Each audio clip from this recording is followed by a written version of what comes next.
छत्रपती संभाजीनगर या नगरहून एक दुःख बहानी घटना झाली. मित्रांनो, मायबाप तुमच्या जीवासाठी काय काय कष्ट काबड करतात त्याची थोडी तुम्हाला जाण ठेवून मायबापाला वनवास लावायचा प्रयत्न असं जर मुलांना केला तर मायबाप कोणाच्या आधारावर जगाव हे माझं एक मत म्हणते. अरे तुम्हाला प्रेम होऊ द्या, तुमचं कुठं दंड पडला असला तर मायबाप त्याला समर्थ आहेत तुमचं दंड निपटायला. तुमच्या ज्या जिथं जिथं तुमचं मन करते तिथं तिथं मायबाप तुम्हाला द्यायला हरकत मागं पुढे बघत नाहीत.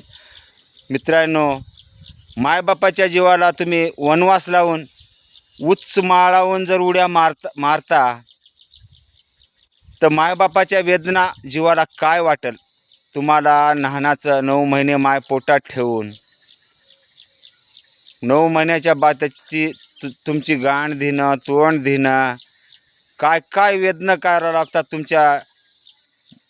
आता मला भरपूर काही बोलायचे, पण मित्रांनो, अशा अन्याय, असा दुर्घटना असं करणं तुम्हाला योग्य नाही. बघा, तुम्हाला जर मायबापाचे तोंडच बघायचं नसलं तर तुम्ही कुठे जाऊन पोटं भरून तुम्ही इथं हाव म्हणून जरी सांगल्या तर मायबापाला तेवढाच आधार वाटतो.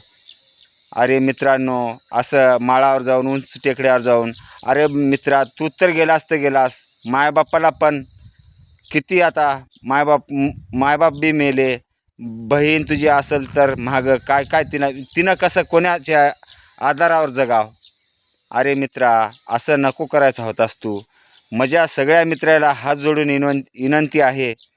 मित्रांनो, सुरी नरडं जरी कटायचं जरी आलं तुमच्यावर तर तुम्ही मायबापाला समर्थ, तुम्हाला असं माझ्या संग व्हालं हे मला दिलं पाहिजे असं म्हणून तुम्ही मागणी टाका. मायबाप तुमचा जीवाला जीव देणारे मायबापात आहात रे. अरे तुम्ही असं नका करू.